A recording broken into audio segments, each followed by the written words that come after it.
এবং গণসংহতি আন্দোলনের দ্বিদলীয় বৈঠক হয়েছে। সেখানে দুই দলের প্রতিনিধিরা কিছু বিষয়ে আলোচনা করেছেন।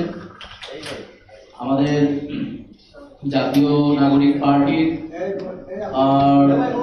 পক্ষ থেকে আমরা বিভিন্ন ফ্যাসিবাদ বিরোধী যে রাজনৈতিক দলগুলো রয়েছে তাদের সাথে বসার, সংলাপে বসার এবং আমাদের যে এজেন্ডাগুলো এবং বর্তমান সময়ে রাজনৈতিক যে এজেন্ডাগুলো রয়েছে এবং ভবিষ্যৎ বাংলাদেশ নিয়ে আমাদের সবারই যে প্রত্যাশা, সেই বিষয়গুলো নিয়ে আমরা আলোচনা সংলাপের মাধ্যমে একটা ঐক্যমতে যাওয়ার একটি উদ্যোগ নিয়েছি। তো সেটারই একটি অংশ হিসেবে আজকের এই বৈঠক। গণসংহতি আন্দোলন, আপনারা জানেন যে ফ্যাসিবাদ বিরোধী আন্দোলনে এই রাজনৈতিক দলের ব্যাপক ভূমিকা রয়েছে।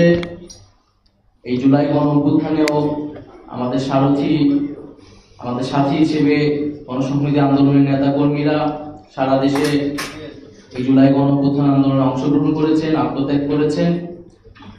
এবং শুধু জুলাই গণ আন্দোলন নয়, গত ফ্যাসিবাদের পুরো সময়টাতেই গণসংহতি আন্দোলন এক প্রতিবাদী কণ্ঠস্বর হিসেবে রাজপথে ভূমিকা রেখেছেন।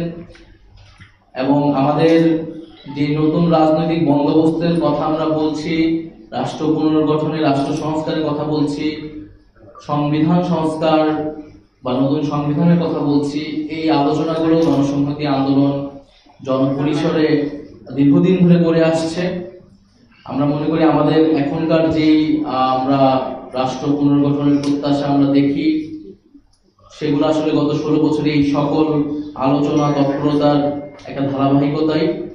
তো সেই জায়গা থেকে জাতীয় নাগরিক পার্টি আমরা যে বিচার, মৌলিক সংস্কার এবং গণপরিষদ নির্বাচনের কথা বলছি, আমাদের অনেকগুলো এজেন্ডার সাথে এই গণসংহতি আন্দোলনেরও ঐক্যমত রয়েছেন, কিছু জায়গায় দ্বিমত রয়েছেন, ঠিক আছে।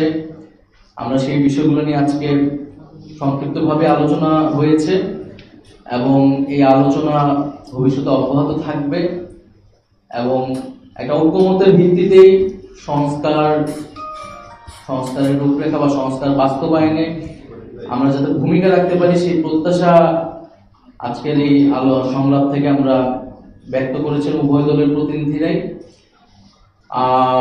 এছাড়া আমাদের সমসাময়িক যে রাজনৈতিক পরিস্থিতি, আওয়ামী লীগকে দলগত হিসেবে বিচার করার বিষয়টা আলোচনায় গুরুত্ব পেয়েছে